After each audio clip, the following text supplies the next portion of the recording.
Bonjour à tous, dans cette petite vidéo, je vais vous expliquer comment j'ai réparé la coque de mon lit pavillon qui est venu, suite à un problème de la carte de gestion du lit, est venu taper contre la table du camping-car, ce qui a engendré de gros dégâts. Donc dans un premier temps, j'ai récupéré les éclats qui étaient un peu partout et je les ai recollés à la coque avec de la super glue. Et de plus, j'ai colmaté les fissures un peu partout avec cette colle, et c'est un bon moyen pour renforcer l'ensemble. J'ai percé avec un petit foret l'extrémité des fissures pour que celles-ci ne se propagent pas. Une fois que ces bouts ont été recollés, il faut poncer côté qui ne se voit pas à l'intérieur du lit, poncer et passer de l'acétone pour rendre un peu le plastique mou. Une fois que vous avez fait ceci, vous attendez.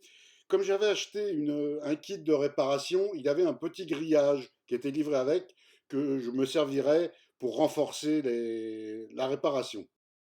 J'ai récupéré les Legos du petit-fils que j'ai positionné dans un bocal en verre et dans lequel j'ai versé de l'acétone jusqu'au niveau le plus haut du plastique. Il faut attendre à peu près 3 heures que la pâte soit onctueuse et prête à être utilisée. Ensuite, vous prenez cette pâte et vous badigeonnez grossièrement les fissures et les bouts de plastique qui ont été cassés et recollés.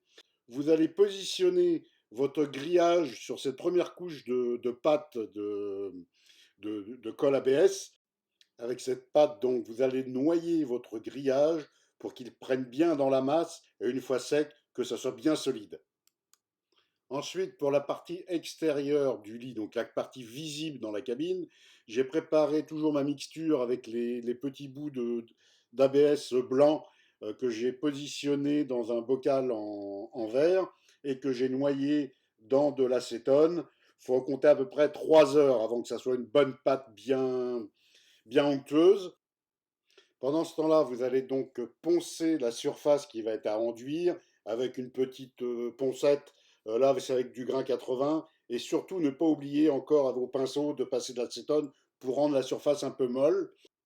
J'ai donc enduit de façon grossière les fissures et les morceaux de plastique qui étaient cassés pour pouvoir les poncer une fois que ça sera sec et repasser une couche de finition plus fine. Il faut attendre à peu près 3 jours avant de poncer.